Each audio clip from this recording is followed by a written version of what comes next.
So guys ఈరోజు మనము అశోక్ నగర్లో యూపీఎస్సీ ర్యాంక్స్ రాకముందే స్లాట్ బుకింగ్ చేసుకొని పెళ్ళిళ్ళ పేరుతో వందల కోట్ల బిజినెస్ జరుగుతుందా దీని గురించి మనం మాట్లాడుకుందాము.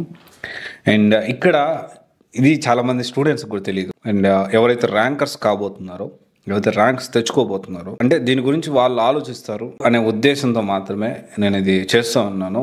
అంటే ర్యాంకర్స్ ఆలోచించాల్సిన విషయం ఏంటి అంటే, పెళ్ళి మిమ్మల్ని చూసి చేసుకుంటున్నారా, మీరు ర్యాంకుని చూసి. అంటే ర్యాంక్ కూడా ఒక్కొక్క రేటు, వాళ్ళకి వచ్చే క్యాడర్ని బట్టి, వాళ్ళకి వచ్చే ర్యాంకుని బట్టి దానికి ఇంత ప్రైస్ ఫిక్స్ అనమాట. ఈ ప్రైస్ ఇదిగో ఇంత, ఈ ప్రైస్ ఇంత, ఇదిగో ఇది అయితే ఇంత.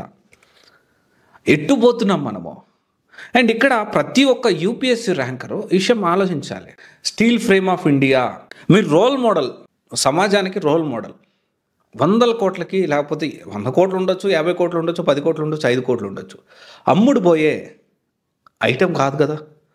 మీరు చాలా కష్టపడి, అంటే యూపీఎస్సీ ర్యాంక్ తెచ్చుకోవడం అంటే చాలా కష్టపడి ర్యాంక్ తెచ్చుకుంటూ ఉన్నారు. అండ్ దీని గురించి ఖచ్చితంగా మనందరికి అవేర్నెస్, అంటే ఇది ప్రతి సంవత్సరం ఇది జరుగుతూ ఉంది. ఇది అంటే అశోక్ నగర్లో కూడా జరుగుతుంది. అశోక్ నగర్లో ఒకటే జరుగుతుందని నేను అనట్లేదు, అశోక్ నగర్లో కూడా ఇది జరుగుతుంది.